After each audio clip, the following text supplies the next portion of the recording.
The rain hammered against the windshield as Sarah Collins sat motionless in the darkened sedan, her eyes fixed on the neon-lit entrance of the Marquis Hotel.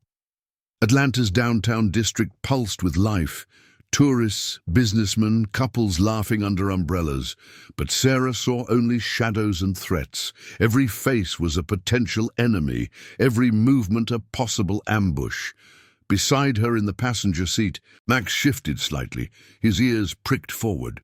The Belgian Malinois wore a tactical vest embedded with MI6's latest surveillance technology, micro-cameras, audio sensors, and the encrypted communication relay that connected directly to Sarah's earpiece. His brown eyes reflected the streetlights, alert and focused. "Target should arrive in 3 minutes," a voice crackled through Sarah's earpiece. It was Garrett, her handler at MI6 headquarters in London. Viktor Sokolov, former Syndicate operative. He claims he has evidence of something called Project Lazarus. Sarah's jaw tightened. Project Lazarus. The name had appeared in intercepted communications 3 weeks ago, always encrypted, always fragmented. Whatever it was, the Syndicate was willing to kill to protect it, and now someone from inside their organization wanted out. "What's his condition?" Sarah asked quietly, her American accent barely noticeable after 7 years of international operations. "Terrified," Garrett replied. "He's been on the run for 48 hours.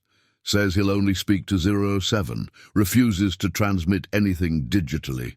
Sarah understood. The Syndicate had eyes everywhere, government networks, private servers, even supposedly secure MI6 channels. If Sokolov had evidence damaging enough to risk his life, he'd want to hand it over in person. "Max," Sarah said softly. The dog's head turned toward her immediately. "Ready to work?" Max's tail twitched once, his version of confirmation. Sarah checked her Walther PPK concealed beneath her jacket, then opened the car door. The rain hit her face like cold needles as she stepped onto the sidewalk, Max moving fluidly beside her. They crossed the street, weaving through the evening crowd. Sarah's training kicked in automatically, scanning faces, mapping exits, identifying potential cover positions. 7 years as an Atlanta K9 officer had taught her to read people. 2 years as 07 had taught her that everyone was dangerous until proven otherwise. The Marquis Hotel lobby was all polished marble and brass fixtures, expensive enough to avoid questions, public enough to discourage violence. Sarah spotted Sokolov immediately. He sat in a leather armchair near the bar, hunched over a whiskey glass, his eyes darting nervously toward every entrance. He looked exactly like his MI6 file photo. Mid-40s, receding hairline, the worn face of a man who'd spent too many years doing things he regretted. But the fear in his eyes was new. This wasn't the calculated caution of a career criminal. This was pure terror. Sarah approached slowly, Max at her heel. Sokolov's gaze locked onto her, then dropped to the dog. His expression shifted, confusion, then recognition. "You're 07. His Russian accent was thick, disbelieving. "They sent a woman, with a dog." Sarah slid into the chair across from him, keeping her posture relaxed but ready. "They sent the best, and his partner." She nodded toward Max, who sat perfectly still, his cameras recording everything. "You have something for me, Viktor?" Sokolov's hands trembled as he reached for his glass. "You don't understand what you're dealing with. Project Lazarus. It's not just one secret. It's thousands. Government experiments, illegal weapons trades, assassinations. All documented, all hidden. Where is it? Safe, for now." Sokolov leaned forward, his voice dropping to a desperate whisper. "But they know I took it. The Syndicate, they have people everywhere. Police, intelligence agencies, even your MI6. If I give you the location and they intercept you, they won't." Sarah's voice was cold, certain. "Where is it, Viktor?" Before Sokolov could answer, Max's ears snapped back. A low growl rumbled in his chest, his warning signal. Sarah's hand moved toward her weapon, As she scanned the lobby, 3 men had entered through separate doors, dressed in business suits, moving with the disciplined precision of trained operatives. Their eyes found Sokolov instantly. "Run!" Sarah hissed. Sokolov bolted from his chair, knocking over his glass. Whiskey splattered across the marble as he sprinted toward the service corridor. Sarah was already moving, Max surging forward beside her. Behind them, she heard the distinct sound of suppressed gunfire, soft pops barely audible over the lobby's ambient noise. Screams erupted as a bullet shattered a brass light fixture. Hotel guests scattered, diving behind furniture. Sarah didn't look back. She trusted Max's senses to track their pursuers. 3 hostiles. 15 meters and closing. Garrett's voice reported through her earpiece, reading data from Max's tactical vest. Sarah and Max crashed through the service door, entering a narrow corridor lined with storage rooms and employee lockers. Sokolov was already 30 feet ahead, his panicked footsteps echoing off concrete walls. "Victor, left!" Sarah shouted. The Russian veered left, into a stairwell. Sarah followed, her boots pounding on metal stairs as they descended into the hotel's basement level. Max stayed close, his enhanced hearing picking up the pursuit team above them. They burst into the parking garage, a vast concrete maze of vehicles and support columns. Sokolov stumbled, gasping for breath, his hand clutching his chest. I can't keep running." "You don't have a choice." Sarah grabbed his arm, dragging him toward her sedan parked near the emergency exit.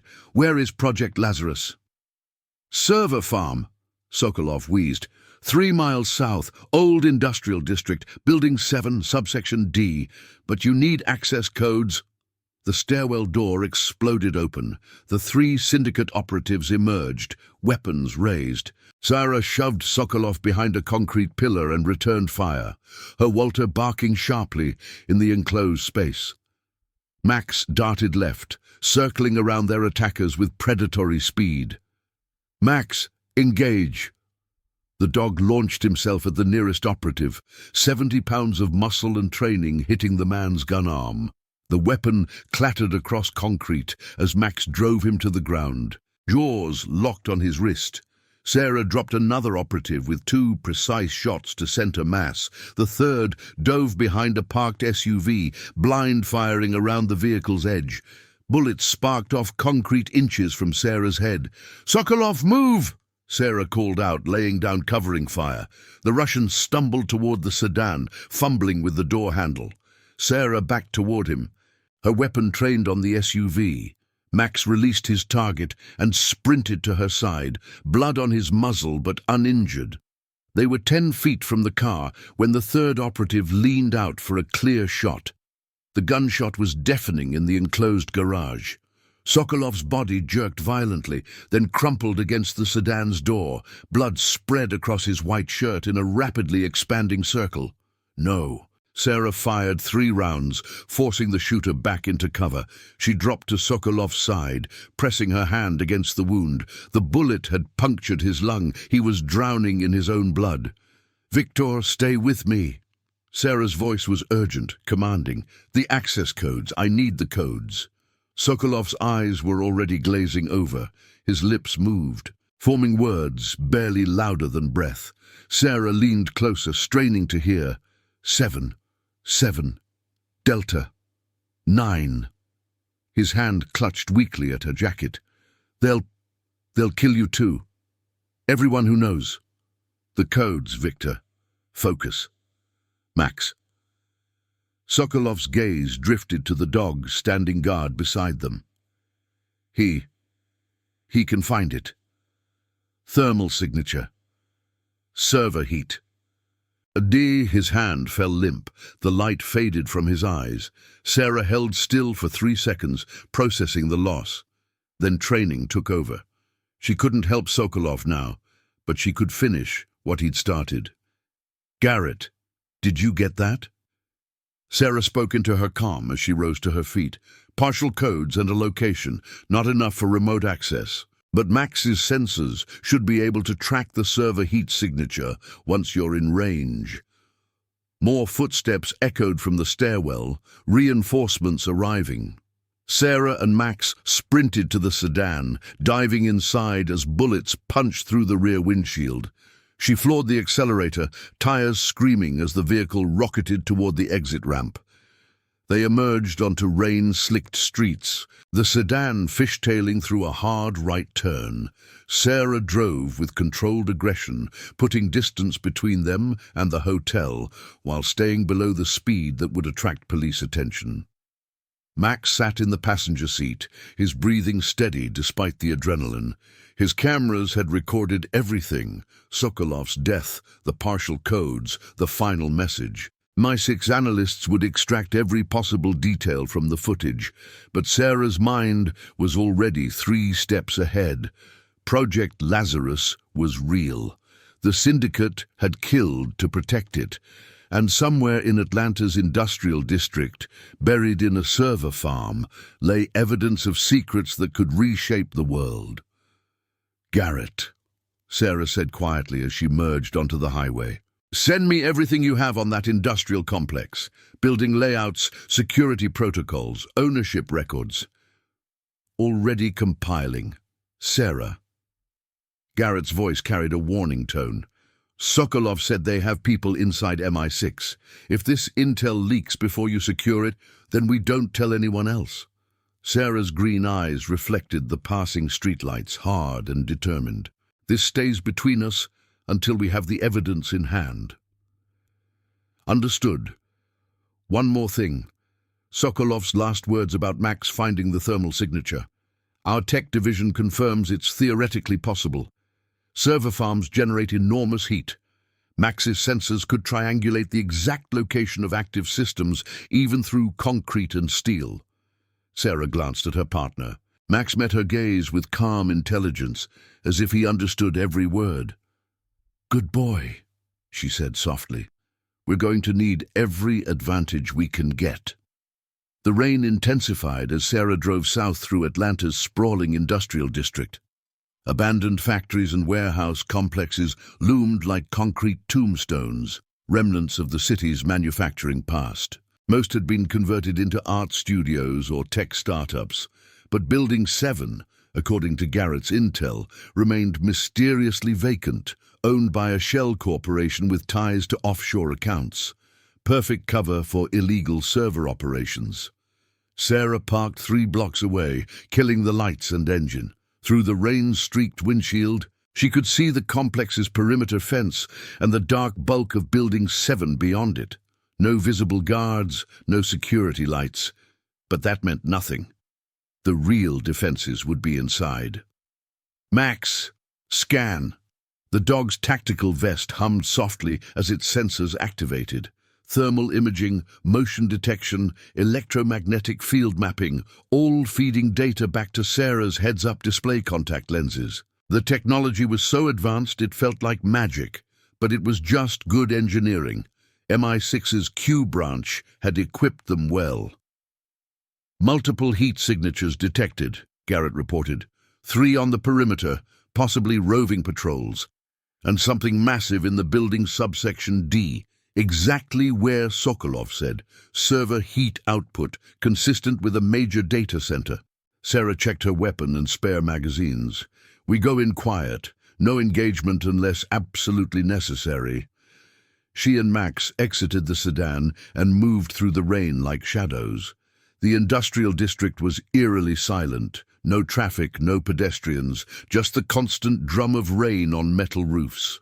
They reached the perimeter fence, and Sarah produced a compact cutting tool from her tactical kit. The chain link parted with barely a whisper. Sarah slipped through, Max following immediately. They crossed 50 yards of muddy ground to the building's service entrance, staying low and using abandoned equipment for cover. The door's lock was electronic, more sophisticated than expected. Sarah attached a bypass device while Max stood watch, his sensors monitoring for approaching threats. "Clear," Garrett confirmed. "Still 3 contacts on perimeter, but they're following predictable patterns." The lock clicked. Sarah eased the door open, weapon raised. Inside was darkness and the smell of rust and stale air. Her contact lenses adjusted automatically, painting the world in shades of green night vision. They were in a maintenance corridor, pipes and electrical conduits running along the ceiling. Sarah moved forward carefully, Max at her side, both of them absolutely silent. Every 20 feet, Max would pause and scan, his sensors probing walls and floors for hidden threats. Twice they avoided pressure plates that would have triggered alarms. Once they waited motionless while a security drone hummed past overhead, its cameras sweeping the corridor. 10 minutes of careful navigation brought them to a reinforced door marked Subsection D, Authorized Personnel Only.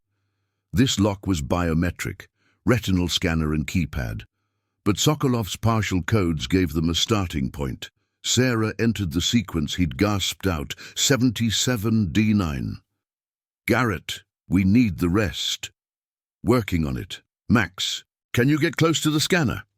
Sarah lifted Max up slightly, his vest cameras focused on the lock's internal mechanisms, while MI6 systems analyzed the electronics. Got it. Try 77D9 3K. Sarah punched in the code. The lock beeped. Red. Negative. Try 77D9 4K. Red again. One more failure triggers lockdown, Garrett warned, and probably alerts every hostile in the building. Sarah's mind raced. Sokolov had been dying, barely conscious. What if the code wasn't just numbers? What if his last word, Max, was part of it? Try MAX as letters, 77D9 Max. She entered the sequence. For 3 agonizing seconds, nothing happened. Then the lock beeped green. The door slid open with a hydraulic hiss. Beyond lay Project Lazarus. The door slid open, revealing a sight that didn't belong in an abandoned industrial building. Sarah stepped into a corridor, bathed in sterile white LED light, the walls lined with brushed steel panels and biometric access points every 15 feet. The air was cold and recycled, humming with the electrical pulse of massive computing systems. This wasn't just a hidden server farm. This was a fortress. Max's sensors immediately lit up with alerts. Garrett's voice crackled through Sarah's earpiece. Temperature differential confirmed. You're directly above the main server chamber. Estimated depth, 40 feet below ground level. Sarah moved forward cautiously, her Walter raised. The corridor extended for 50 yards before branching into a T-junction. Security cameras tracked their movement from recessed housings. There was no avoiding them now. Stealth had given way to speed. How long before they respond? Sarah asked. Based on typical security protocols? 3 minutes, maybe less. Then we move fast. Sarah broke into a run, Max keeping pace beside her. They reached the junction and turned left, following the thermal signatures on Max's display. The corridor sloped downward, leading them deeper underground. They passed server rooms behind reinforced glass walls, towers of blinking hardware processing God knew what kind of data. Each room was climate-controlled, sterile, and completely automated. No human technicians, no witnesses. The corridor terminated at an elevator shaft. Sarah pressed the call button, knowing it was a risk but seeing no alternative. The seconds stretched out like hours as machinery whirred somewhere above them. Company incoming, Garrett warned. 4 hostiles converging on your position from the upper level. 2 minutes out. The elevator doors opened. Sarah and Max stepped inside, and she slammed the button for sub-level 3. The lowest floor. The doors closed just as distant footsteps echoed through the corridor above. The elevator descended with agonizing slowness. Sarah checked her weapon. 15 rounds in the magazine, 1 in the chamber, 2 spare mags on her belt. Max stood utterly still beside her, his tactical vest recording everything, transmitting encrypted data back to MI6 in real-time bursts. When those doors open, Sarah said quietly, stay behind me until I clear the room. Then search mode. Find the primary server cluster. Max's ear twitched in acknowledgement. The elevator settled with a soft chime.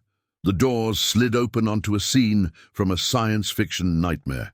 The chamber was enormous, easily 200 feet across and 30 feet high. Server towers stretched in perfect rows like mechanical monoliths, their surfaces covered in blinking status lights. Fiber optic cables snaked across the ceiling like technological vines.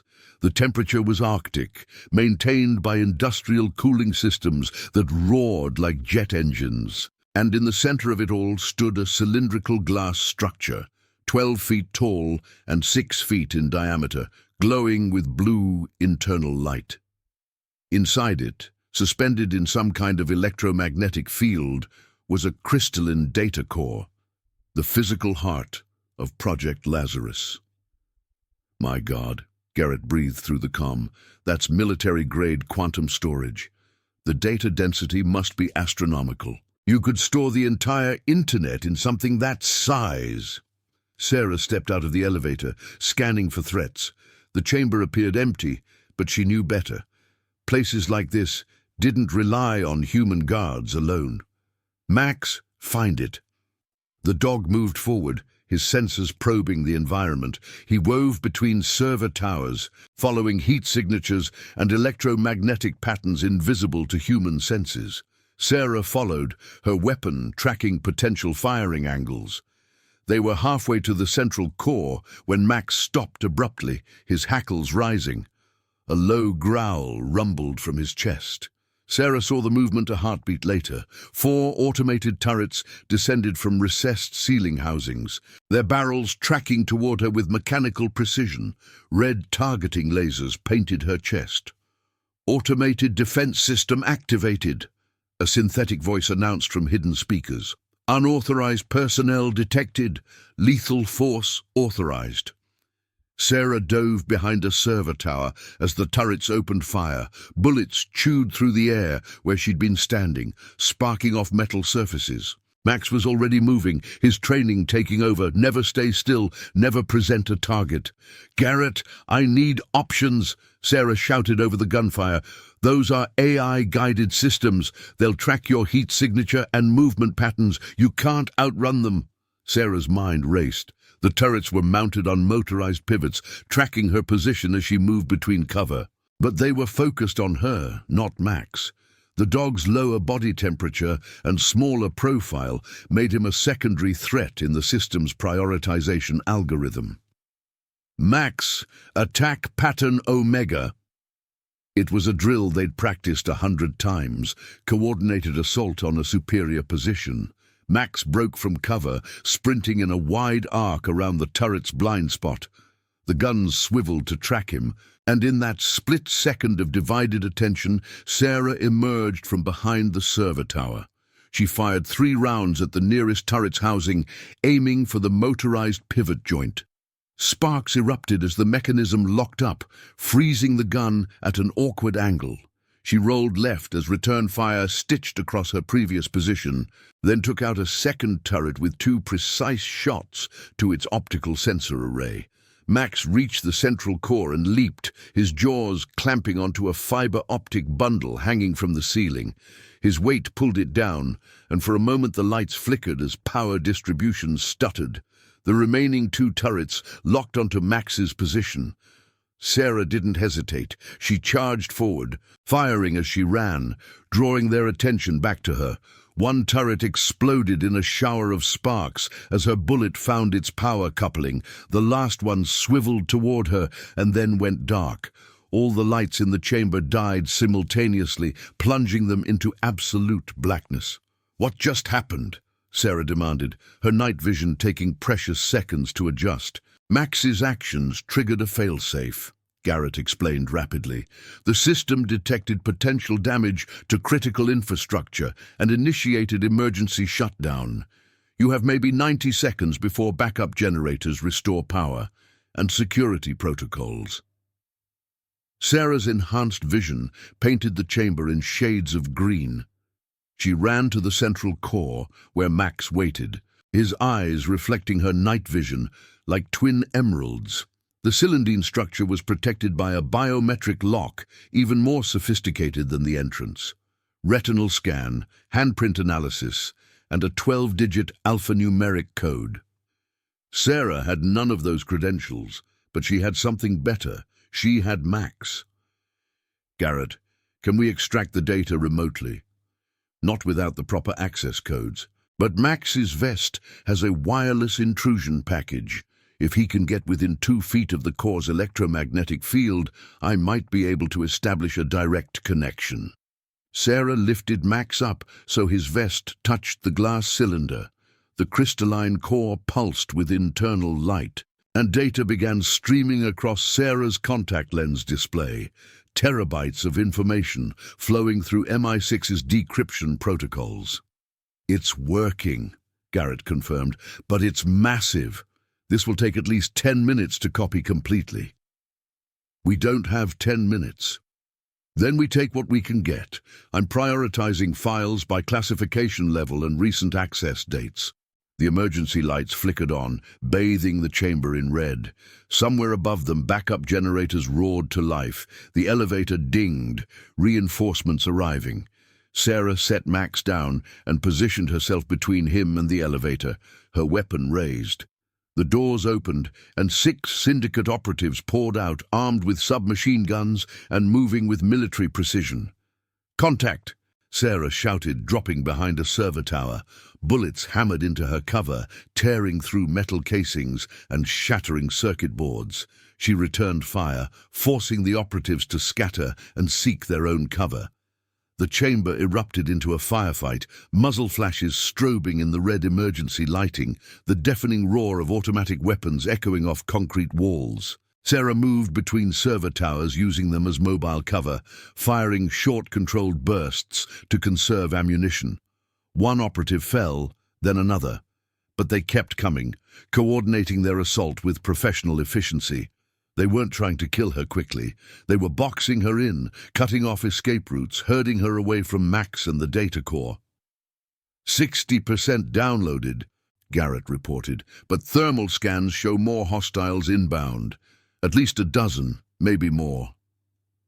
Sarah's magazine ran dry. She ejected it smoothly, slapping in a fresh one without breaking stride. Her mind calculated odds and options with cold precision. She could hold this position for maybe another 2 minutes, then the numbers would overwhelm her. Max barked sharply, his alert signal. Sarah glanced back to see him staring at a service tunnel entrance, partially hidden behind the server rows.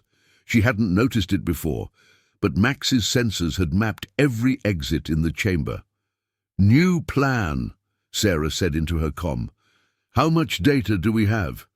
75%. The core files are secured, but there are still thousands of supplementary documents. Good enough. Max, disengage! The dog's vest stopped transmitting. Sarah laid down, suppressing fire as Max sprinted toward her position. 2 operatives tried to cut him off, but Sarah dropped them both with headshots that would have made her firearms instructor proud. They reached the service tunnel together. It was barely 4 feet high and pitch black, designed for maintenance drones rather than humans. Sarah had to crouch to enter, her back screaming in protest as she duck-walked forward. Max moved ahead of her, his night vision and sensors guiding them through the darkness. Behind them, she heard the operatives shouting, coordinating their pursuit. But the tunnel was too narrow for effective assault. They'd have to come through single file, which gave Sarah a defensive advantage. The tunnel branched multiple times, a maze of concrete passages connecting different parts of the underground facility. Max navigated by thermal signatures and airflow patterns, always choosing paths that led upward toward the surface. After 5 minutes of claustrophobic movement, Sarah's knees aching and her shoulders cramping, they emerged into a larger chamber. This one was older, part of the building's original construction, exposed brick walls, rusted pipes, and a metal ladder leading up to a maintenance hatch. "Garrett, where are we?" "North side of the complex, approximately 30 feet below ground. That hatch should open into the loading dock area. Sarah climbed the ladder, Max following close behind. She pushed against the hatch. It was locked from above, but the mechanism was old and corroded. She braced her shoulder against it and shoved hard. The lock gave way with a metallic shriek, and the hatch swung open. Rain and cold air flooded down the shaft. Sarah pulled herself up and out, emerging into a covered loading dock. The storm had intensified, rain hammering against corrugated metal roofing like artillery fire. Through the downpour, she could see the perimeter fence and beyond it, freedom. Max scrambled up beside her, shaking water from his fur. His vest was still transmitting, encrypted data packets flowing back to MI6, carrying the secrets of Project Lazarus to safety. "We need immediate extraction," Sarah said as she ran toward the fence. "Location!" The bullet caught her high on the left shoulder, spinning her around and slamming her into a concrete loading barrier. Pain exploded through her body, hot and sharp and overwhelming. Her weapon clattered across wet pavement. Through the rain and shock, Sarah saw him, a lone operative on the loading dock's upper walkway, his sniper rifle already tracking for a second shot. Max launched himself forward with a snarl of pure fury. He covered the distance in 3 bounds, leaping 8 feet up to the walkway and hitting the sniper like a missile. They went down together, the rifle clattering away, the man's screams cutting through the rain. Sarah forced herself to move despite the pain. She retrieved her weapon, with her good hand, her left arm hanging uselessly, blood soaking through her jacket. Every breath was agony, but she could still run. "Max, break off! Now!" The dog released his grip and dropped from the walkway, landing beside Sarah. Together they stumbled toward the fence. Sarah's vision was tunneling, shock and blood loss stealing her strength. She could hear shouting behind them, more operatives converging on their position. They reached the fence. Sarah had no strength left to climb, but she didn't need to. Max had already found where she'd cut through on their way in. He squeezed through the gap, and Sarah followed, ignoring the chain link tearing at her wounded shoulder. Her sedan was 3 blocks away. It might as well have been 3 miles. Sarah's legs were failing, her vision dimming. She'd lost too much blood and her body was shutting down. Then Max was beside her, pressing against her good side, supporting her weight. She leaned on him and kept moving, one agonizing step at a time. The dog, bearing half her weight with patient strength. They reached the sedan. Sarah collapsed into the driver's seat, her blood staining the leather. Her hands were shaking so badly she could barely grip the keys. Max jumped into the passenger seat, his eyes fixed on her with urgent intelligence. "Stay awake," Garrett's voice commanded through her earpiece. "Medical team is inbound, 5 minutes out. Just stay awake, Sarah." She started the engine and pulled away from the curb, driving on instinct and training. The world was tilting, reality becoming fluid, but she kept the sedan moving, putting distance between them and the complex. 4 blocks, 5, 6. Her vision went grey at the edges. The steering wheel felt slippery with blood. Max barked, sharp and insistent, a sound designed to jolt her back to consciousness. 7 blocks, 8. Headlights appeared ahead, 2 black SUVs with MI6 markings. The cavalry had arrived. Sarah's foot slipped off the accelerator and the sedan coasted to a stop. Agents in tactical gear surrounded the vehicle, weapons drawn, securing the perimeter. Someone opened her door. Hands reached for her, voices speaking words she couldn't quite understand. She felt herself being lifted, carried. An oxygen mask settled over her face. The last thing she saw before darkness took her was Max, standing guard beside the gurney as they loaded her into an ambulance. His tactical vest still recording, still transmitting, still protecting the secrets they'd stolen from beneath the city. Project Lazarus was real. And now, MI6 had the proof. Sarah woke to the antiseptic smell of a hospital room and the steady beep of monitoring equipment. Her left shoulder was immobilized in a complex brace, and an IV line fed painkillers into her bloodstream. Fluorescent lights hummed overhead, too bright and sterile. She wasn't in a hospital. She was in MI6's secure medical facility, buried 3 levels beneath their Atlanta field office. "Welcome back, 007. Garrett's voice came from the doorway. He looked exhausted, dark circles under his eyes, his usually crisp shirt wrinkled. "You've been out for 18 hours. The doctors say you're lucky. The bullet missed your brachial artery by less than an inch." Sarah tried to sit up and immediately regretted it. Pain lanced through her shoulder, despite the medication. "Max?" "He's fine. Refused to leave your side until the medical team sedated him. He's in the kennel now, probably destroying his 3rd meal of the day." Garrett moved to her bedside, his expression serious. "We need to talk about what you recovered. Project Lazarus." "Yes, and it's worse than we imagined." Garrett pulled out a tablet, swiping through encrypted files. "The data Max transmitted contains evidence of illegal weapons transactions, unauthorized medical experiments, political assassinations, all documented in excruciating detail. We're talking about 30 years of criminal activity involving at least a dozen governments." Sarah's mind cut through the painkiller fog. The Syndicate was blackmailing them. Exactly. Every world leader, every intelligence agency, every corporation that played dirty, the Syndicate documented it all and used it as leverage. But here's the problem. Garrett's jaw tightened. "Someone inside MI6 tried to delete the files you transmitted." The words hung in the air like a death sentence. Sarah forced herself to focus, despite the drugs dulling her thoughts. "When?" "While you were in surgery. Our IT division caught it. A sophisticated worm program designed to corrupt the data and erase all backups. It almost succeeded. Only Max's real-time transmission redundancies saved fragments of the evidence." "Who was it?" "We don't know. The attack was routed through 17 proxy servers across 4 continents.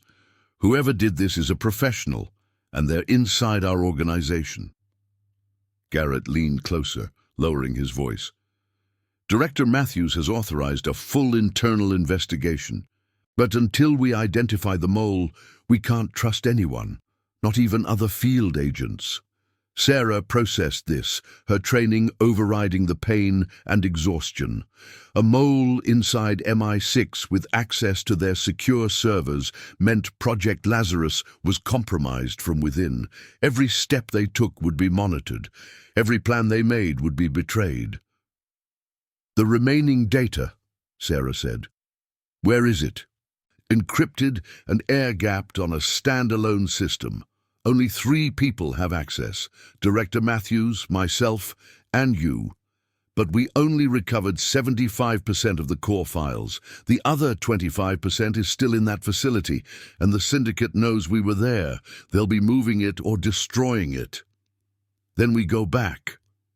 Garrett shook his head. "You're in no condition. I'm the only one you can trust." Sarah met his eyes with cold determination. "If there's a mole in MI6, any team you send could be compromised. But Max and I work alone. We don't need backup. We don't need support. We just need the target location and clear access to the servers. Sarah, you were shot. Your shoulder needs weeks of recovery time. I can shoot with my right hand. That's all I need." She started disconnecting monitoring leads, ignoring the protests of medical equipment. "How long before the Syndicate relocates the remaining data?" Garrett hesitated, then sighed. "Our analysts estimate 48 hours maximum. They'll want to secure or destroy evidence before we can mount another operation. But even if you were healthy, that facility will be crawling with security now. It's a suicide mission. Then it's a good thing I'm already dead." Sarah swung her legs off the bed, fighting waves of dizziness. "Viktor Sokolov died believing those files mattered enough to betray the Syndicate. I'm not letting his death be meaningless." 20 minutes later, Sarah was dressed in tactical gear, modified for her injured shoulder, her right hand gripping her Walter while her left arm rested in a tactical sling. The painkillers had been reduced to maintain her alertness. Every movement hurt, but pain meant she was alive and functional. Max met her in the equipment bay, tail wagging when he saw her. His tactical vest had been upgraded with additional sensors and a secondary data storage unit. If the primary transmission was compromised, he'd carry physical backups. "Good boy," Sarah said softly, running her hand through his fur. "Ready to finish this?" Max's eyes met hers with absolute trust. Whatever came next, they'd face it together. Garrett provided them with updated intelligence. The Syndicate had tripled security at the industrial complex and installed electromagnetic jammers to prevent wireless data transmission. They'd also collapsed the service tunnels Sarah and Max had used to escape, sealing off that route. "There's only one way in now," Garrett explained, highlighting a schematic on his tablet. "Through the main entrance, which means you'll be walking into a trap." "Good," Sarah replied. "Let them think they've won." The drive back to the industrial district felt surreal. The same rain, the same dark buildings, but everything had changed. Sarah was injured, compromised, and hunting an enemy that knew she was coming. The smart move would be to wait, to plan, to bring overwhelming force. But smart moves took time, and time meant evidence destroyed and secrets buried forever. Sarah parked 6 blocks away this time, approaching the complex from a different angle. Max's sensors immediately detected the increased security presence: roving patrols, sniper positions on rooftops, vehicular checkpoints. "This isn't just security," Sarah murmured. "This is a military operation." "Confirmed," Garrett responded through her earpiece. "Thermal imaging shows at least 40 hostiles inside the building. They're not just protecting the data, they're using it as bait." Sarah smiled grimly. "Then let's spring the trap." She approached the main gate openly, making no effort at stealth. Security cameras tracked her movement. Somewhere inside, alarms were probably screaming. Let them come. She wanted their full attention on her, because while they were watching the front gate, they wouldn't notice what Max was doing. The dog had peeled away 3 blocks back, using storm drains and maintenance access routes that human-sized security couldn't monitor. His smaller profile and thermal signature made him nearly invisible to standard detection systems. While Sarah drew fire at the entrance, Max would infiltrate from below. "This is a restricted facility," a voice announced over loudspeakers. "You are trespassing on private property. Leave immediately, or we will use lethal force." Sarah kept walking, her weapon holstered but her good hand ready. She could see operatives taking positions behind concrete barriers, their weapons trained on her. At least 20 guns, all aimed at her center mass. "I'm here to negotiate," Sarah called out. "You have data I want. I have something you want more. Me." A long pause. Then a figure emerged from the building's entrance, tall, mid-50s, wearing an expensive suit despite the rain. His face was scarred, his eyes cold and calculating. Sarah recognized him from MI6 files, Dmitry Volkov, the Syndicate's operational director for North America. "Agent Collins," Volkov said, his Russian accent thick with amusement. "The famous 07. You're either very brave or very stupid to come here alone." "I'm not alone, I have Max." "Your dog?" Volkov laughed. "We've upgraded our systems since your last visit. Acoustic deterrence, concentrated ultrasonic frequencies. Your animal won't get within 50 feet of this building before he's incapacitated." Sarah shrugged with her good shoulder. "Then I guess I'm on my own. Which means we do this the old-fashioned way. You give me the remaining Project Lazarus files, and I walk away. No one else has to die." "Or," Volkov countered, stepping closer, "you tell me where you've hidden the data you already stole, and I kill you quickly instead of slowly." "That's not much of an incentive." "No, but this is." Volkov gestured, and 2 operatives dragged someone forward. A young woman in an MI6 Tech Division uniform, bloodied and barely conscious. "Your colleague," She was very helpful in explaining your server security protocols before we persuaded her to stop talking. Sarah's blood ran cold. The woman was Rebecca Chen, one of Garrett's IT specialists, which meant the Syndicate had already penetrated MI6 deeper than anyone realized. "Let her go," Sarah said quietly. "She doesn't know anything useful. True, she's already told us everything, but she makes excellent bait." Volkov drew a pistol and pressed it against Rebecca's head. "Drop your weapon, Agent Collins, or I paint the pavement with her brains." Sarah calculated odds in microseconds. Rebecca was 20 feet away, held by 2 armed operatives. Volkov's finger was already tightening on the trigger. Even at her best, Sarah couldn't draw and fire before he killed the woman. But Sarah wasn't at her best. She was injured, outnumbered, and out of options. So she did something unexpected. She smiled. "You're right," Sarah said, and dropped her Walter. "I surrender." Volkov's expression flickered. Confusion, suspicion. He hadn't expected capitulation. "Hands behind your head, on your knees." Sarah complied, kneeling in the rain, her good hand laced behind her neck. Operatives moved forward to secure her, their weapons trained on her skull. Victory glinted in Volkov's eyes, and underground, 300 feet away, Max reached the sub-level server chamber. The dog had navigated through storm drains and maintenance shafts, using routes too small for human pursuers. Garrett had been guiding him remotely, using building schematics and Max's sensor array to avoid detection.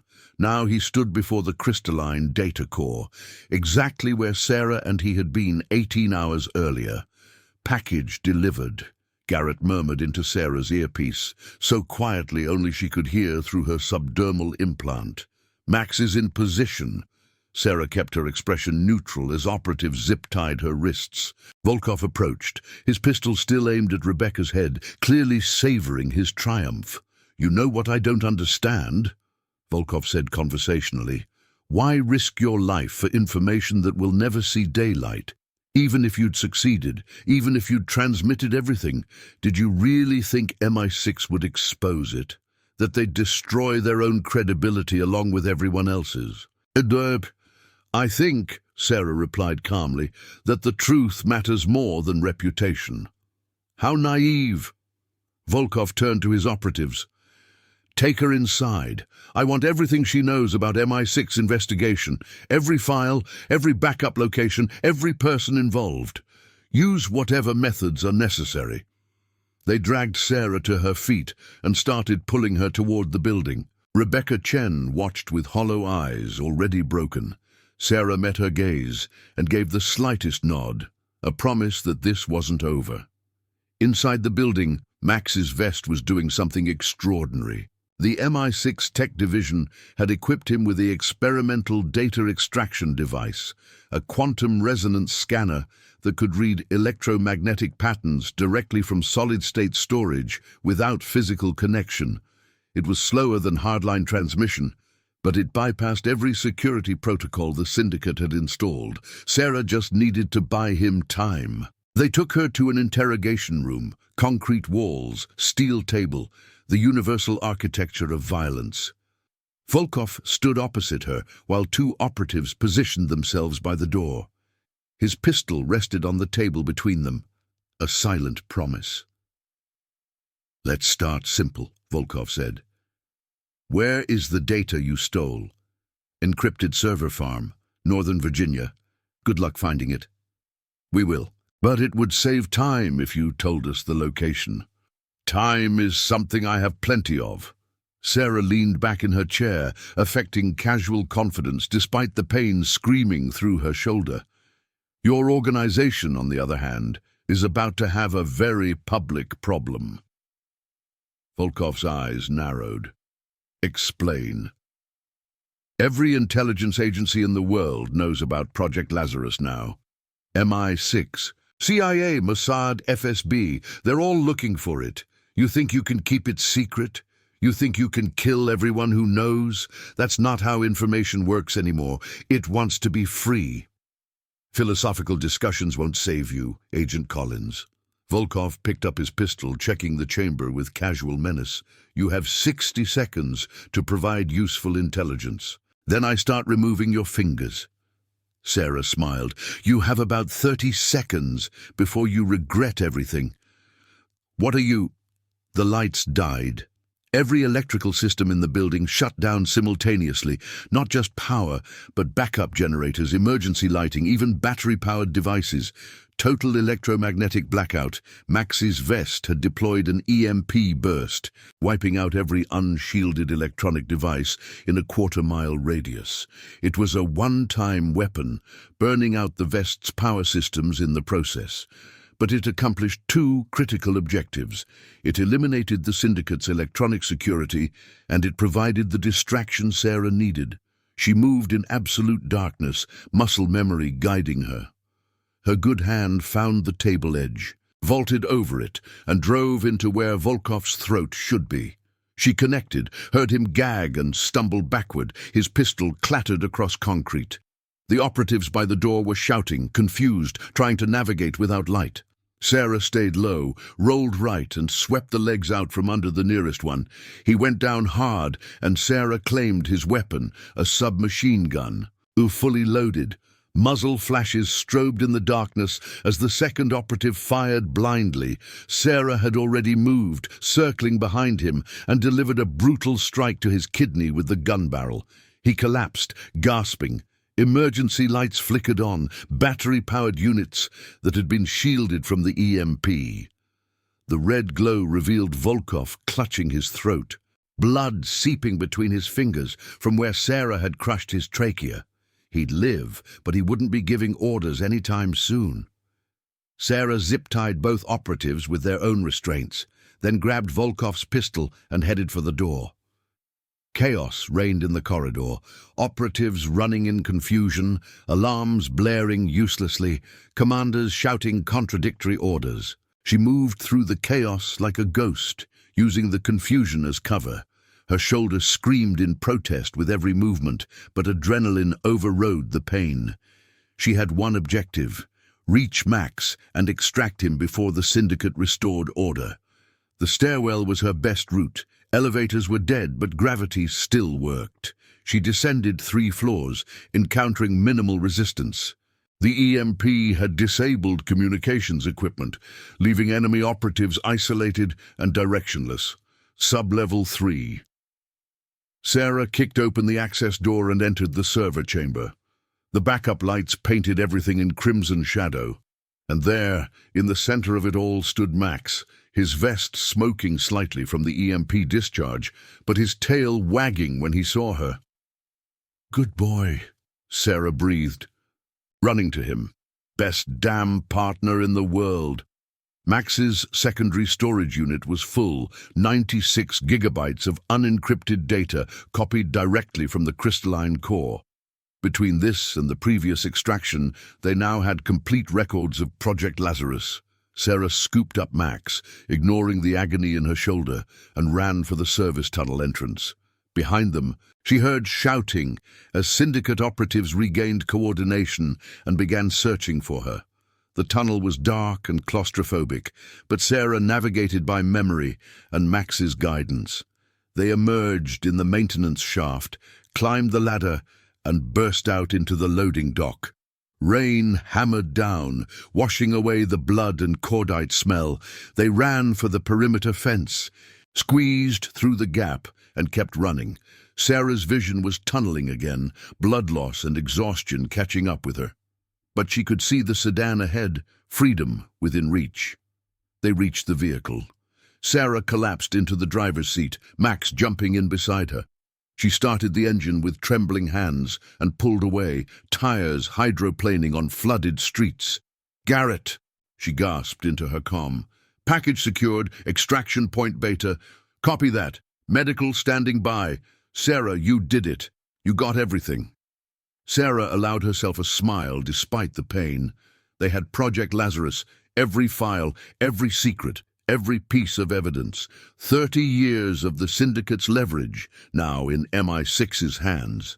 But as she drove through the rain-soaked streets, Max's sensors detected something that made her blood run cold. A tracking signal, broadcasting from inside the sedan. Someone had planted it while she was unconscious in the medical facility, which meant someone in MI6 had known exactly where she'd be tonight, had known she'd succeed, had let her walk into the Syndicate's trap. The mole wasn't just inside MI6. The mole had been guiding their every move, waiting for Sarah to do the hard work of recovering Project Lazarus. And now they knew exactly where she was. Sarah's hands tightened on the steering wheel as the reality settled over her like ice water. The tracking device wasn't Syndicate technology. It was MI6 issue, which meant someone inside her own organization had planted it. Someone who wanted to know exactly where she'd go and what she'd find. "Garrett," Sarah said carefully, keeping her voice neutral. "I'm picking up a signal. Looks like someone tagged my vehicle." A pause. Too long. "What kind of signal?" "British intelligence frequency, one of ours." Another pause. Then, "Sarah, get off the main roads. Now. Don't come to the extraction point." "Why not?" "But because I didn't set up extraction point, Beta. Someone else added it to your mission briefing while you were in the field." Sarah's blood turned to ice. She yanked the wheel hard right, the sedan fishtailing as she turned down a side street. Rain hammered the windshield so hard the wipers could barely keep up. Who has access to modify active mission parameters? In theory, only Director Matthews and myself. In practice, Garrett's voice was tight with controlled panic. Someone with senior-level clearance and intimate knowledge of our operational protocols. Sarah, the mole isn't just inside MI6. They're high up, very high up. Sarah processed this while navigating through Atlanta's industrial maze. Max sat rigid in the passenger seat, his sensors detecting her elevated stress levels.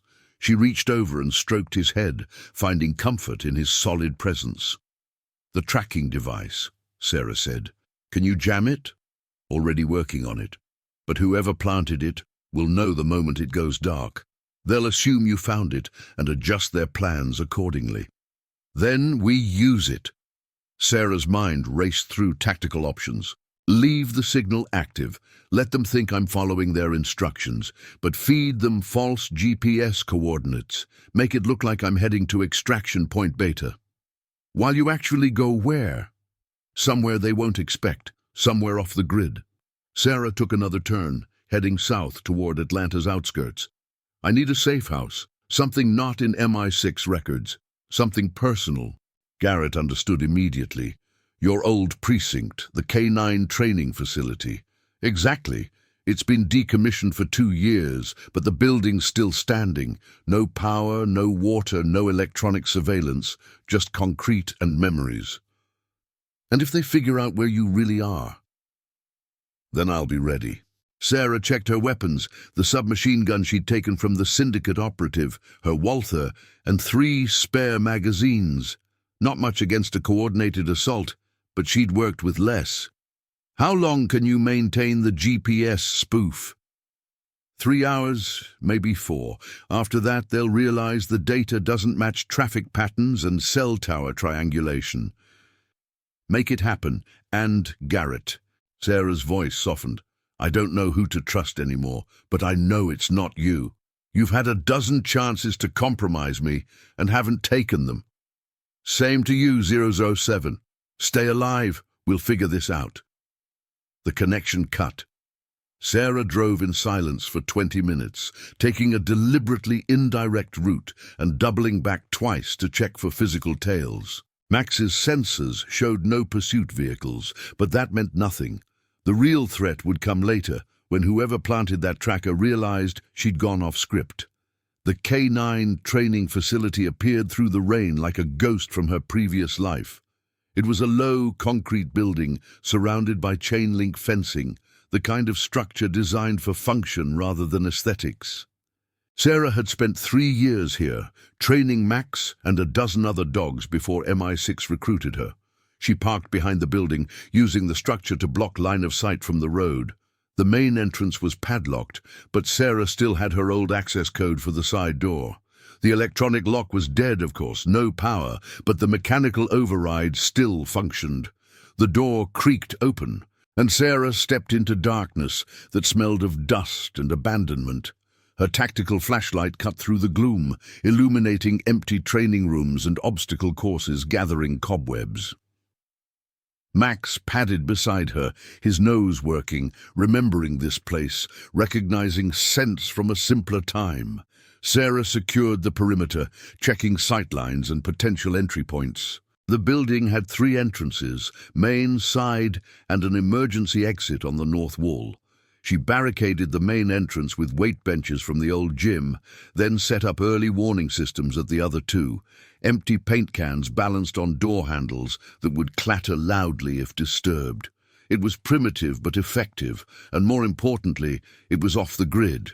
She found the old break room and set up her command center on a dust-covered table. Max's secondary storage unit connected to her laptop via shielded cable, no wireless signals to intercept. Sarah began copying Project Lazarus files to 3 separate encrypted drives while her computer analyzed the data. What she found made her stomach turn. Project Lazarus wasn't just a blackmail operation. It was a comprehensive record of institutionalized corruption spanning 3 decades. Illegal weapon sales to terrorist organizations sanctioned by government officials, medical experiments on unwitting civilians conducted by pharmaceutical companies with regulatory approval, political assassinations disguised as accidents carried out by intelligence agencies including MI6. Every dark rumor, every conspiracy theory people dismissed as paranoid fantasy, it was all real. All documented, all protected by the very institutions meant to prevent such atrocities. And there, buried in a subdirectory labeled Shepherd, Sarah found the mole's identity. Deputy Director Charles Ramsey, second in command of MI6's European operations, 30-year veteran, decorated officer, mentor to dozens of field agents, including Sarah herself, and according to Project Lazarus, a Syndicate asset for the last 15 years. The revelation hit Sarah like a physical blow. Ramsey had personally approved her promotion to 007. He'd overseen her training. He'd been at her graduation ceremony when she transitioned from Atlanta PD to MI6. And he'd been selling secrets to the Syndicate the entire time. The files detailed it all, payments routed through offshore accounts, operational intelligence passed to Syndicate commanders, even direct orders to eliminate agents who got too close to sensitive information. Ramsey hadn't just enabled the Syndicate's operations, he'd been an active architect of their strategy. Sarah's hands shook as she read. How many agents had died because of him? How many missions had been compromised? How many times had she trusted him with her life while he was planning her death? Max whined softly, sensing her distress.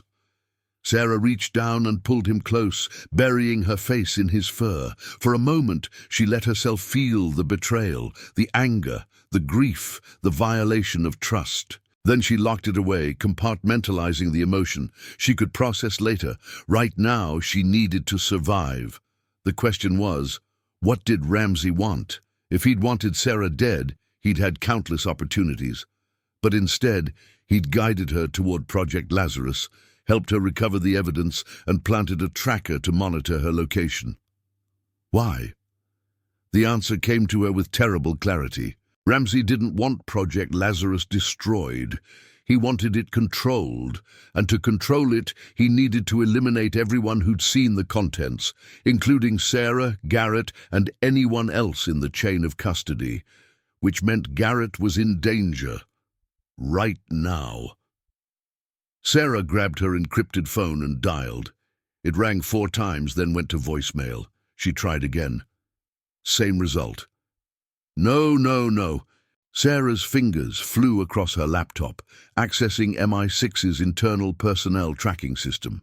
Garrett's last logged location was the Secure Operations Center at the Atlanta field office. His status showed, in meeting, with Deputy Director Ramsey. Sarah was moving before conscious thought took over, grabbing weapons and drives, scooping up Max. She had to reach Garrett before Ramsey eliminated the last witness who could corroborate Project Lazarus. She burst through the side door and sprinted to her sedan. The rain had intensified into a full storm, lightning cracking across the sky. Sarah threw the vehicle into gear and floored the accelerator, tires screaming on wet pavement. The MI6 field office was 20 minutes away. Sarah made it in 12, running red lights and pushing the sedan to its limits. Max braced himself in the passenger seat, his tactical vest recording everything. Sarah pulled into the underground garage, using her access credentials to bypass security gates. At this hour, 4 a.m., the facility was minimally staffed, perfect for a quiet assassination. She took the stairs 3 at a time, ignoring the fire in her wounded shoulder.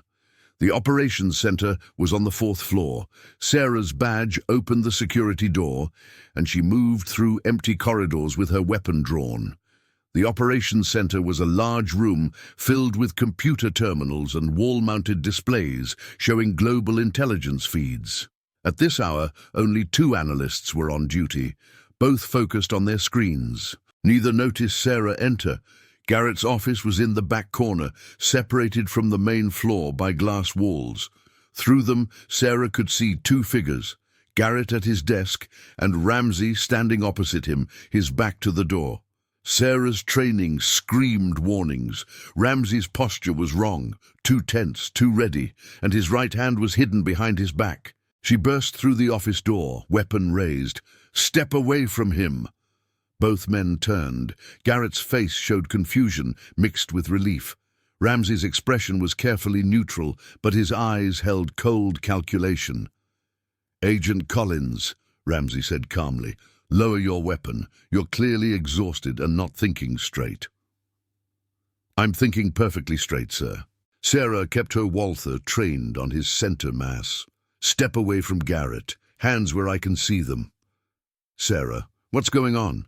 Garrett asked, standing slowly. "He's the mole. Deputy Director Ramsey is working for the Syndicate. It's all in Project Lazarus. 15 years of payments, intelligence transfers, orders to eliminate compromised assets." Ramsey sighed, and something shifted in his expression. The mask of concerned mentor dropped away, revealing the predator beneath. "You were always too clever for your own good, Sarah, just like your predecessor. James Bond never knew when to stop digging." "Bond knew about you?" "He suspected, but suspicion isn't proof, and I made sure he retired before he could find any." Ramsey's hidden hand moved slightly. "You, however, have been considerably more troublesome. Recovering Project Lazarus, surviving multiple assassination attempts, uncovering my identity. Very impressive. Which is why I'm going to make you an offer. I'm not interested in deals with traitors. Not even to save your handler's life." Ramsey's hand emerged from behind his back, holding a small device with a blinking red light. Dead man's switch, connected to an explosive charge beneath Garrett's chair. "Let go, and this entire floor becomes a crater. Shoot me. Same result." Sarah's eyes flicked to Garrett. His face had gone pale, but he remained still.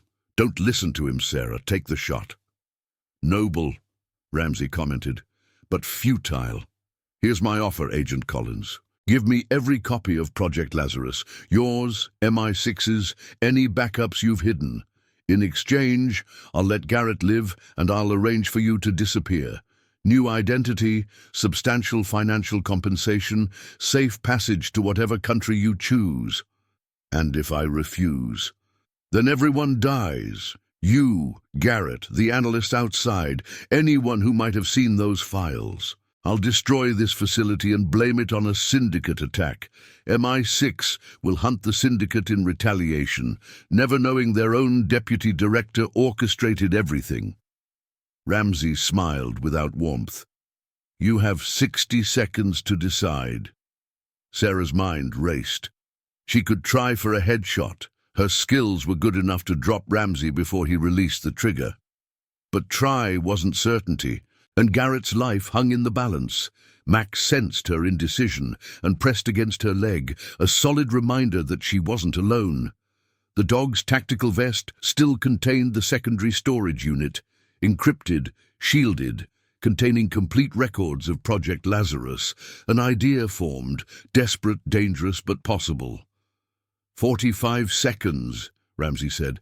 Okay. Sarah lowered her weapon slightly. Okay, you win.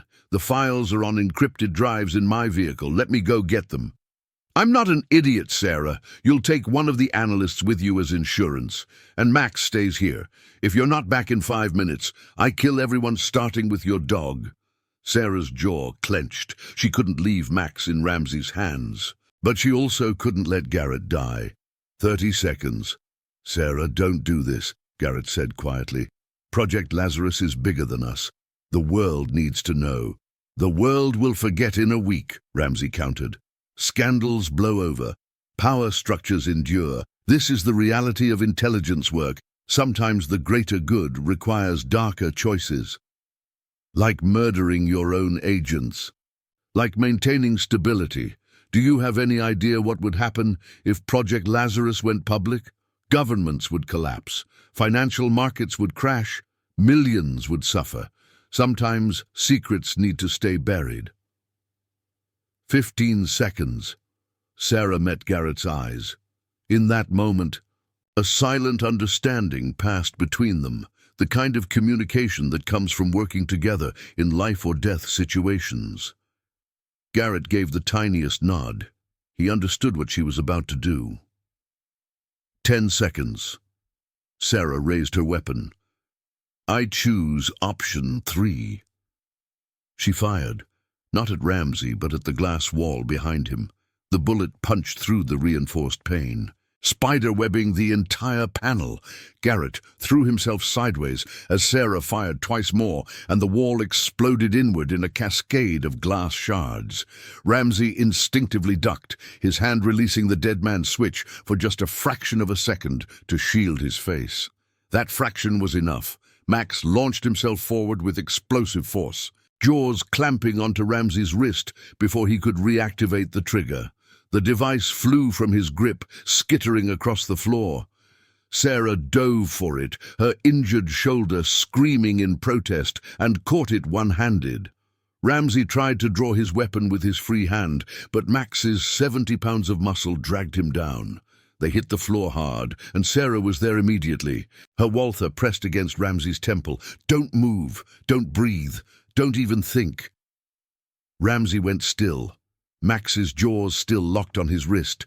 Blood seeped between the dog's teeth, but Ramsey knew better than to struggle. One wrong move, and Max would crush bone.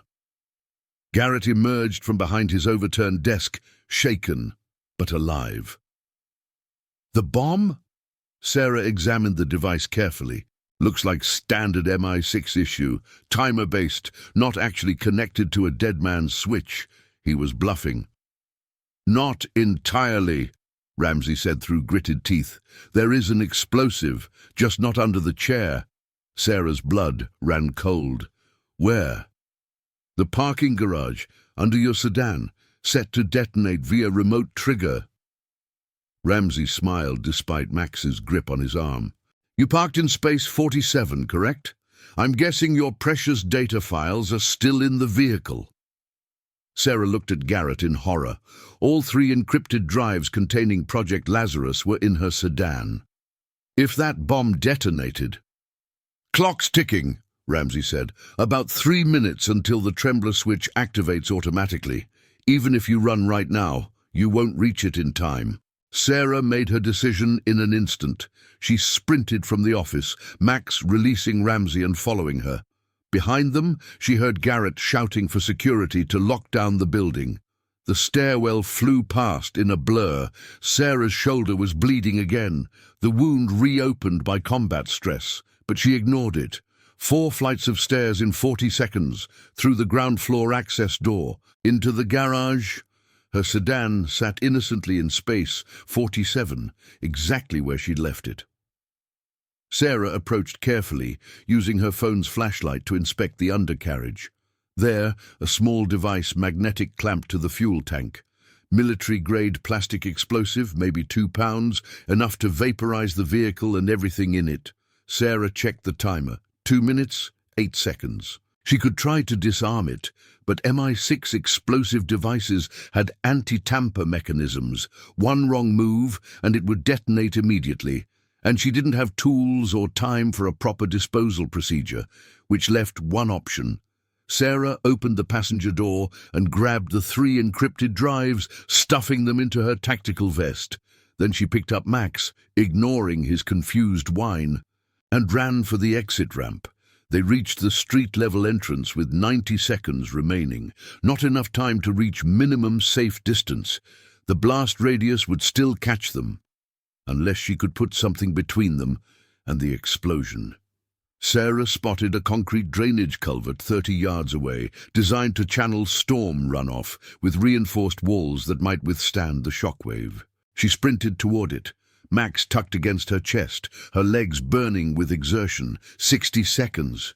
She reached the culvert and dove inside, pulling Max deep into the concrete tube. It was barely large enough for both of them, dark and claustrophobic, and reeking of stagnant water. 30 seconds. Sarah wrapped herself around Max, shielding him with her body. The dog pressed against her, trusting her completely even though he could sense the danger. "I've got you," Sarah whispered. "I've got you, boy." 10 seconds. Sarah buried her face in Max's fur and waited. The explosion was like the end of the world, a thunderous roar that turned night into day, followed by a shockwave that hammered through the culvert like a giant's fist. Concrete dust filled the air. Metal debris rained down. Sarah's ears rang with a high-pitched whine that drowned out all other sound. Then silence, absolute and terrible. Sarah coughed, tasting blood and concrete dust. Her entire body hurt, but she was alive. And more importantly, Max whined and licked her face. Alive, unharmed except for dust coating his fur. They crawled from the culvert into a scene of devastation. Her sedan was gone, replaced by a crater and scattered burning wreckage. Windows had blown out in nearby buildings.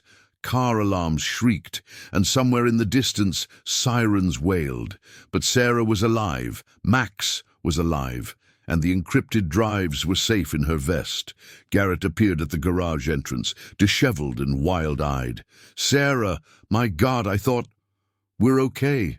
Sarah staggered toward him, Max limping slightly but moving under his own power. "Ramsey, in custody. Security has him locked down."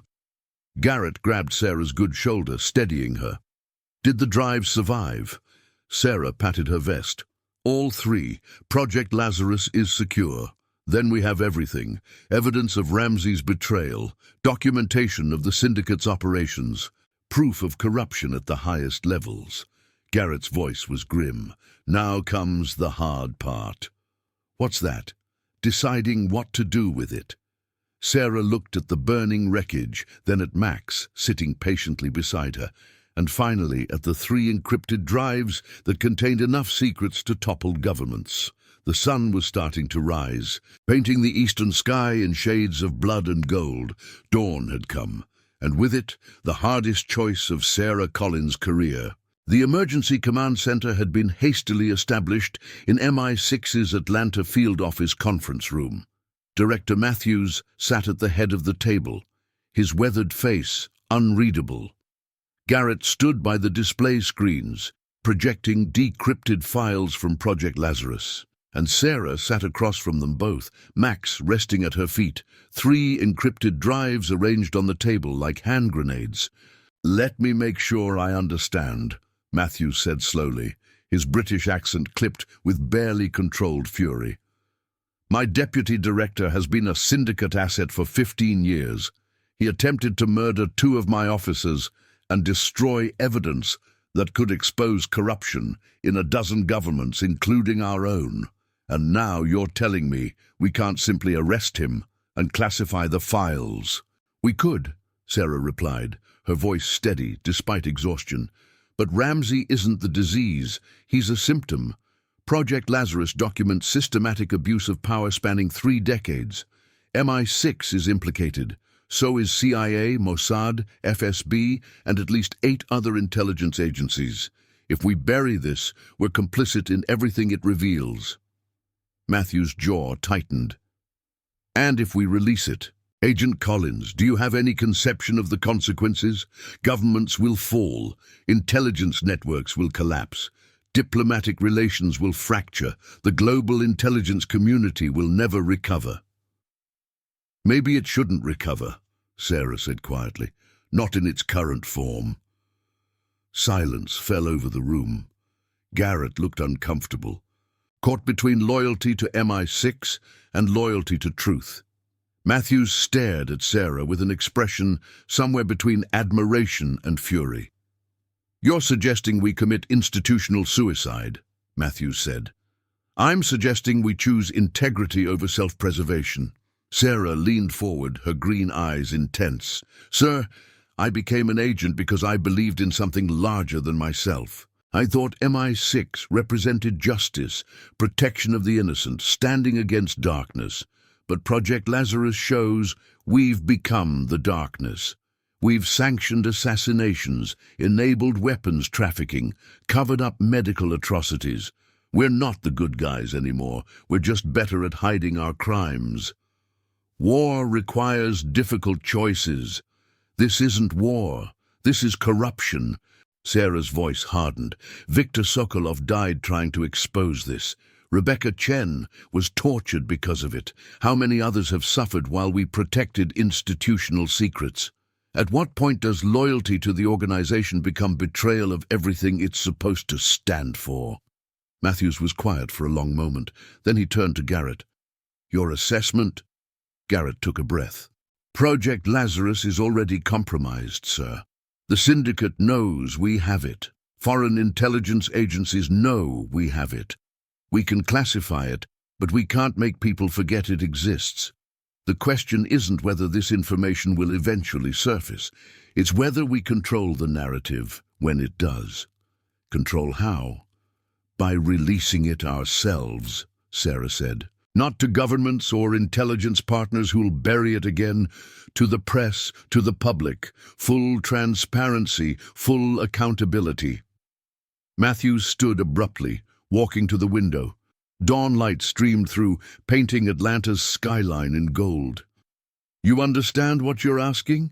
MI6's charter would be revoked. We'd face international tribunals. Officers would go to prison. The organization James Bond built would cease to exist. The organization Bond built valued honor over politics," Sarah countered. "He would have done the right thing, even if it cost him everything." Matthews turned back, and Sarah saw something unexpected in his expression. Not anger, but profound weariness. "I've served MI6 for 38 years, lived through the Cold War, the War on Terror, watched the world change in ways both beautiful and terrifying. I've made choices that haunt me, authorized operations I pray history will justify, all in service of British interests and global stability." He sat down heavily. "But you're right. Somewhere along the way, we lost our way, became the very thing we swore to fight." He looked at the encrypted drives. "If I authorize this release, it won't just destroy MI6, it'll destroy me. My legacy, my reputation, everything I've built." "Yes, sir," Sarah said softly. "It will." Matthews smiled without humor. "And you're still asking me to do it?" "I'm asking you to be the director James Bond would have respected, the one who chose truth when it was hardest." Another long silence. Then Matthews reached across the table and picked up the encrypted drives. "How do we release it without giving the Syndicate time to suppress the information?" Sarah felt her heart skip. He was actually considering it. Simultaneous distribution to major news organizations worldwide. New York Times, BBC, Der Spiegel, Al Jazeera, Guardian. We give them everything at once. Too many sources. Too much data to suppress. By the time the Syndicate realizes what's happening, the information will be everywhere. "They'll kill us," Garrett said bluntly. The Syndicate, foreign governments, even elements within our own intelligence community will be marked for assassination the moment this goes public. I know, Sarah said, but Max and I have been marked since the moment Viktor Sokolov died in my arms. At least this way, his death means something. Matthews looked at Max, who met his gaze with calm intelligence. Your dog has more integrity than most officers I've commanded. He stood, decision made. Garrett, begin coordinating with our media contacts. I want everything prepared for simultaneous release in 6 hours. Sarah, you'll write a statement, something that explains why we're doing this and what we hope to accomplish. What about Ramsey? Garrett asked. He'll face trial, public trial, full disclosure of his crimes, no diplomatic immunity, no backroom deals. Matthew's voice was steel. If we're burning down the house, we burn all of it. The next 6 hours were a controlled chaos of preparation. Garrett coordinated with investigative journalists who'd spent years chasing corruption stories, providing them with verified portions of Project Lazarus. Sarah worked with MI6's legal team, structuring the release to maximize impact while protecting innocent operatives whose identities were compromised in the files. And through it all, Max stayed at Sarah's side, a constant reminder of why she'd chosen this path. The bond between them had grown from partnership to something deeper. They'd survived multiple assassination attempts, infiltrated enemy strongholds, and exposed a conspiracy that reached the highest levels of global power. Now, they were about to face the consequences. At noon, exactly 6 hours after Matthews's decision, Project Lazarus went live. 32 news organizations simultaneously published coordinated stories documenting 30 years of intelligence agency corruption. The evidence was irrefutable. Financial records, operational documents, encrypted communications, all authenticated and cross-verified. The response was immediate and catastrophic. Stock markets plummeted as corporations named in illegal weapons deals saw their values crater. Government officials resigned or were arrested. Intelligence agencies issued denials that rang hollow against documentary proof. Social media exploded with outrage, disbelief, and demands for accountability. By 6 p.m., 3 governments had fallen. By midnight, the UN Security Council had called an emergency session. By dawn the next day, the world Sarah had known no longer existed. She watched it all from a safe house in rural Georgia, an isolated farmhouse owned by MI6 through untraceable shell companies. Max dozed beside her as news coverage played on multiple screens, showing protests in capital cities, political speeches, and talking heads analyzing the greatest intelligence leak in human history. Any regrets? Garrett asked from the doorway.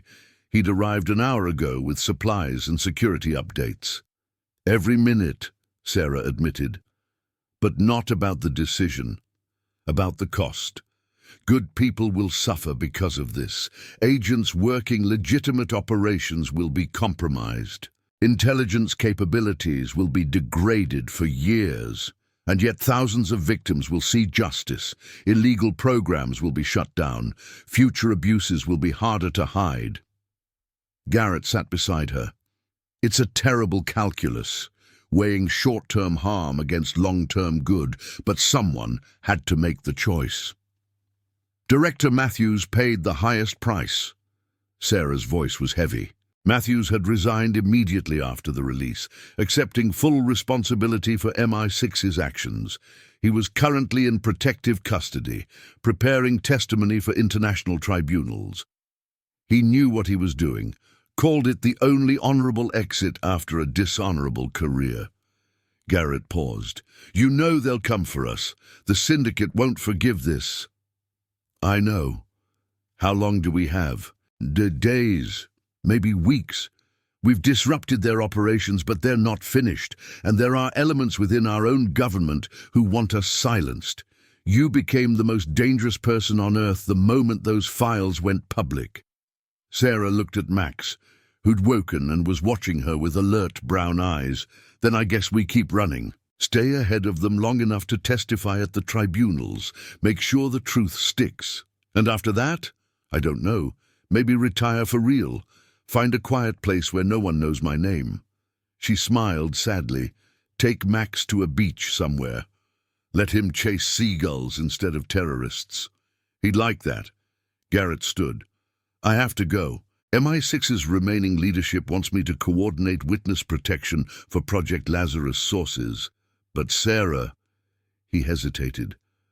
What you did was extraordinary. History might not recognize it immediately, but you changed the world. Made it a little more honest, even if honesty hurts. After Garrett left, Sarah spent the evening preparing the farmhouse for potential assault. She mapped sightlines, established fallback positions, cached weapons in strategic locations. It was impossible to make the property truly secure, but she could make it defensible enough to buy escape time. As night fell, she sat on the porch with Max, watching fireflies dance across the fields. The summer air was warm and thick with the sound of crickets. It was peaceful in a way her life hadn't been since joining MI6. You know this isn't over, she told Max. The dog's ear twitched in acknowledgement. They'll keep coming. The Syndicate, foreign agents, maybe even people I used to trust. We'll spend years looking over our shoulders. Max leaned against her leg, solid and reassuring. But we did the right thing. Viktor Sokolov's death mattered. Rebecca Chen's suffering wasn't in vain. And maybe we made the world a little better for people who'll never know our names. Her phone buzzed, a secure message from an unknown number. Sarah tensed, hand moving toward her weapon, then relaxed when she read it. Still alive, I see. Stubborn as ever. Stay safe, 07. The world needs people like you. J.B. James Bond. Living in quiet retirement somewhere, watching his legacy transform in ways he'd probably never imagined. And despite everything, he approved. Sarah allowed herself a small smile. Then she deleted the message and stood. Come on, Max. Let's do one more perimeter check before bed. They walked the property as the stars emerged, agent and dog moving in perfect synchronization. Tomorrow would bring new threats, new challenges, new battles. The Syndicate would regroup, governments would seek revenge, the price of truth would continue mounting. But tonight, under a Georgia sky filled with stars, Sarah Collins felt something she hadn't experienced in years. Peace. She'd made the hardest choice of her career, sacrificed security for transparency, institutional loyalty for moral clarity. MI6 would never forgive her. History might condemn her, but somewhere, in shadows and silence, people were safer because secrets had been exposed. Victims had been acknowledged. Power had been checked. 3 months later, Sarah testified before the International Criminal Court. The proceedings took 17 days and exposed details that made Project Lazarus seem almost tame. Former intelligence directors went to prison. International treaties were rewritten. New oversight mechanisms were established to prevent future abuses. And through it all, Max sat beside her in the witness stand, the world's most famous K9 partner, a symbol of loyalty and courage that captured global imagination. Children drew pictures of him. News organizations ran features about the dog who'd helped save democracy. Someone even started a petition to award him a medal. Sarah found it simultaneously touching and absurd. Max was just doing his job, same as always. But if his fame helped people understand why they'd taken such drastic action, she could live with the publicity. After the trials concluded, Sarah received an unexpected visitor at her new apartment in Geneva. Director Matthews, looking thinner and grayer than she remembered, but carrying himself with quiet dignity. "I thought you were in protective custody," Sarah said, inviting him inside. "I was. Now I'm just an old man with too much time and too many memories." He sat carefully, age evident in every movement. "I wanted to see you, to tell you something important." "Sir?" "I spent 38 years serving MI6. Thought I was doing good, protecting Britain, maintaining order, making hard choices for the greater good." Matthews looked at his hands. "But in the end, it took a police officer and her dog to show me what real courage looked like. You saved my soul, Sarah. Gave me a chance to end my career with honor instead of shame." "You made the choice, sir. I just asked the question. A question everyone should have asked decades ago." Matthews stood. "I won't see you again. They're sending me somewhere quiet to live out whatever time I have left. But I wanted you to know, James Bond would have been proud to call you 07. You embodied everything that number is supposed to represent." He left without another word, a ghost from a previous era shuffling into an uncertain future. Sarah stood at her window, watching Geneva's streets below. Max pressed against her leg, and she scratched behind his ears absently. "What do you think, boy? Did we do the right thing?" Max's tail thumped against the floor, his version of absolute certainty. Sarah smiled. "Yeah, I think so too." The world had changed. The shadows had been illuminated. Secrets that powerful people wanted buried forever were now part of the historical record. It wasn't perfect. Corruption would always exist. Power would always corrupt. And new threats would emerge to replace old ones. But for a moment, truth had won. And that was enough. 6 years later, Sarah Collins sat in a beach house in New Zealand, watching Max, now 12 years old and retired, chase seagulls across the sand with the enthusiasm of a puppy. His tactical vest hung in her closet, a relic of another life. Her Walter was locked in a safe she hadn't opened in months. She'd written a book about Project Lazarus, part memoir, part historical analysis, part meditation on loyalty and betrayal. It had become an unexpected bestseller, though Sarah donated most of the proceeds to victim advocacy organizations. Occasionally, journalists requested interviews. Occasionally, conspiracy theorists contacted her with new theories. And occasionally, someone from her old life would send a cryptic message, usually just checking that she was still alive, but mostly Sarah lived quietly. She taught self-defense classes at a local community center. She fostered rescue dogs who needed training, and she spent long hours on the beach with Max, watching the Pacific Ocean and remembering everyone who died so the truth could survive. Viktor Sokolov, Rebecca Chen, the unnamed operatives who'd been casualties of corruption, even Deputy Director Ramsey, who died in prison, murdered by Syndicate agents who'd feared he might reveal more secrets. They all deserved to be remembered. Their sacrifices had mattered. As the sun set over the ocean, painting the sky in impossible colors, Sarah called Max back from his seagull pursuit. The old dog trotted over, panting happily, and collapsed beside her beach chair. "Good boy," Sarah murmured, stroking his graying muzzle. "Best partner I ever had." Max's tail thumped agreement. Somewhere in the world, new agents were fighting new battles. Intelligence agencies had reformed, somewhat under unprecedented oversight. The Syndicate had fragmented into smaller organizations, less powerful but still dangerous.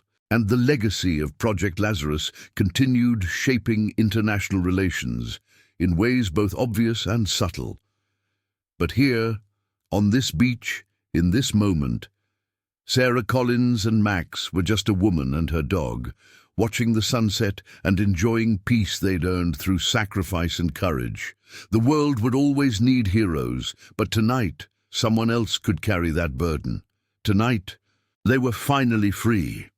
Sarah raised a glass of wine toward the ocean, a toast to the fallen, the brave, and those who'd chosen truth when lies were easier. Max barked once, as if understanding the gesture. "To Victor," Sarah whispered, "and everyone else who paid the price." The waves answered with their eternal rhythm, carrying away words and memories into the vast Pacific. And as darkness settled over New Zealand, Sarah Collins, former police officer, former Agent 007, now simply a woman who'd changed history, allowed herself to believe that maybe, just maybe, it had all been worth it. The truth had been unleashed, and the world, though scarred and struggling, was better for it. Max yawned, showing worn teeth, and rested his head on Sarah's foot. Tomorrow, they'd walk the beach again. Tomorrow, she'd teach another self-defense class. Tomorrow, the world would turn and bring whatever challenges it held. But tonight, finally, they could rest. The mission was complete. The secrets were told. And Agent 007, for the first time in years, was at peace.